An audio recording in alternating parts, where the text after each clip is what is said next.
Hi, everybody. This is the Baseball Hut, the amazing, spectacular, terrific, the great one, the People's Champion, your host, Hut, and welcome back to the Baseball Hut 2. I hope you like this video and hit that subscribe button. So we're going to talk about a potpourri of things going on in Major League Baseball. A lot of rumors here, so hit that subscribe button. Also want to let you know that I have a channel called Prospect Hut.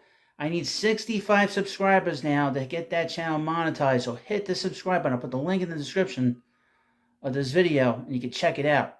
Also, I'm on Twitter at the Baseball Hut, and I'll put the link in the description there. You go in there and you follow me on there.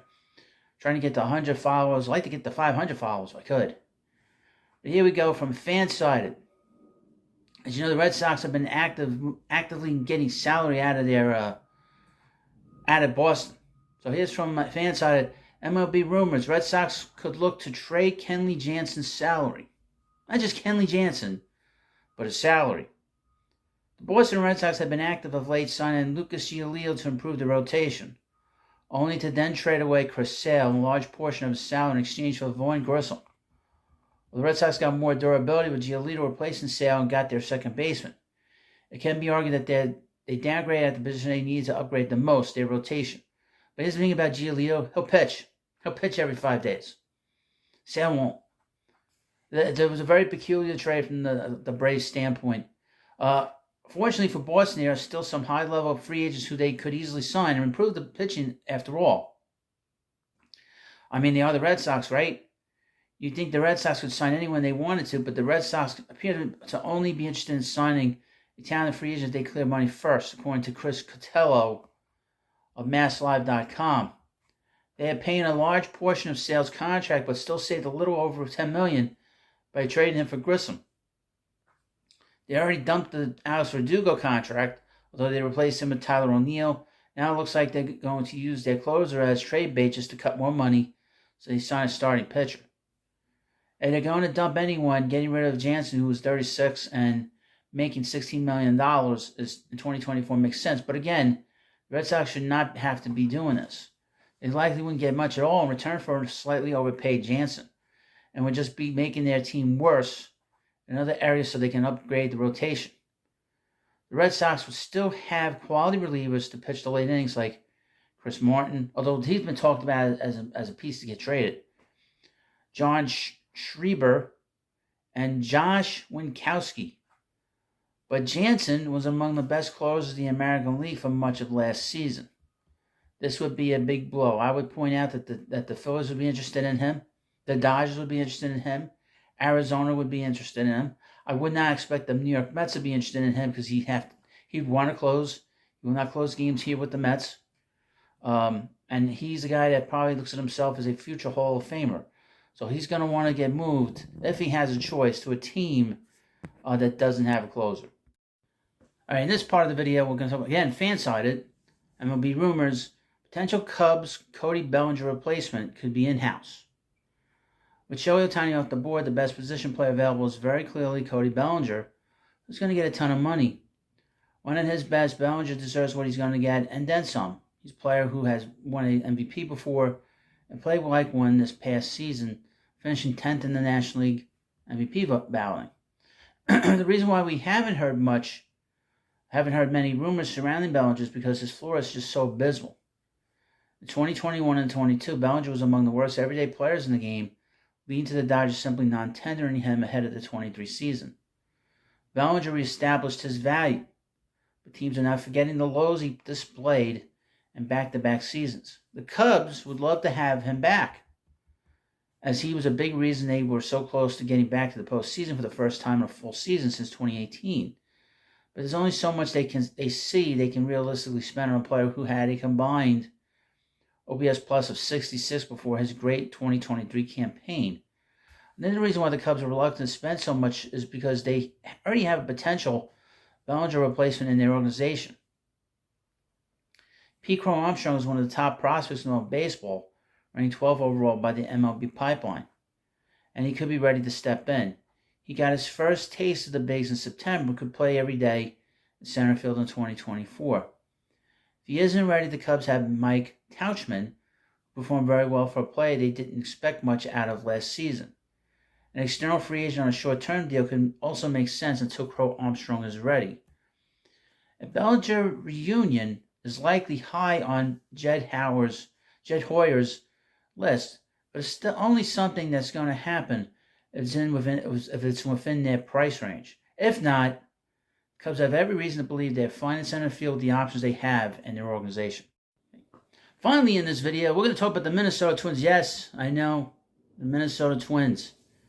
I know that's what you've been waiting for me to talk about the Twins some more. From MLB trade rumors. Looking for a match in a Jorge Polanco trade. I know I've been thinking about this. The Twins saw a variety of youngsters take significant steps forward in 2023 en route to their first victory in a postseason series since 2002.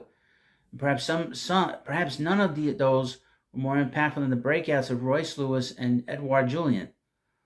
Long a top prospect whose career had been stalled by injuries, Lewis burst onto the scene in 23 and slashed an incredible .309 with 15 homers and 6 stolen bases in just 229 trips to the plate. Last season, while playing excellent defense at dirt. Julien, by contrast, lacked Lewis's prospect pedigree, but put together perhaps an even more impressive rookie campaign. The 24-year-old slashed .263, .459 slugging percentage, and 408 trips to the plate as Cubs' primary second base in 2023 with an incredible 15.7% walk rate that only Aaron Judge, Kevin Biggio, Jock Peterson, and Juan Soto managed to eclipse among rookie hitters in the 20th century. The incredible performances from both Lewis and Julien leave the Twins set up for success around in the infield for years to come.